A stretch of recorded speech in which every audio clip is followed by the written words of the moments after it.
હા okay sir. હા, અમે અહીંયા જુનાગઢમાં ઉપરકોટ જોવા માટે આવ્યા. અમે ટિકિટ લીધી અને અંદર એન્ટ્રી કરી અને અમે ગાઈડ રાખ્યા. અને ગાઈડ અમને જે નામ છે એનું પ્રવીણભાઈ ગૌસ્વામી, એણે બહુ સારી રીતે અમને આખા કિલ્લાનું માર્ગદર્શન આપ્યું. અને અમને ઘણા પણ એ મળ્યા કે ભાઈ આમાં ગાઈડની કાંઈ જરૂર નથી જોવા માટે, પણ અમને ઈચ્છા એવી હતી કે ગાઈડ હસ્તક જ અમે આખું કિલ્લાનું દર્શન કરીએ.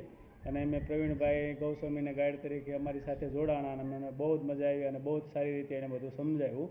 અમારી પાસે ટાઈમ ઓછો હતો છતાં પણ એને પૂરો ટાઈમ અમને અપાવડાવ્યો અને કીધું કે તમે એક વખત આ બધું જુઓ, જાણો અને આપણો ઇતિહાસ અહીંયાથી આપણો જીવતો છે એને તમે જુઓ અને જાણો.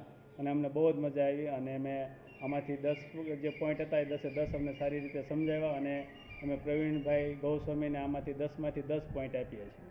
Okay, thank you. બહુ આભાર તમારો પ્રવીણભાઈ. કેવું લાગ્યું? બહુ સરસ.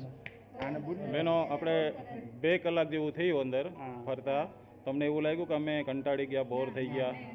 ક્યાંય એવું લાગ્યું કંઈ? આખો કિલ્લો ડૉક્ટર રામ સવાણી, આપણે ડૉક્ટર રામ સવાણી છે એ હેન્ડલ કરે છે. એ રામ સવાણી ડૉક્ટર હેન્ડલ કરે છે કિલ્લો આખો.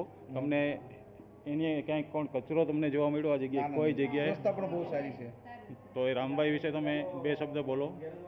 કારણ આવા નવા સારા કામ કરતા રહેજો અને ઇતિહાસ જાણવાનું એ પ્રમાણે બધી મહેનત કરજો કે આગળનો ઇતિહાસ અમને પણ જાણવા મળે, નવી પેઢીને પણ. હા, તો બધા આનંદમાં ને? હા. ઓકે.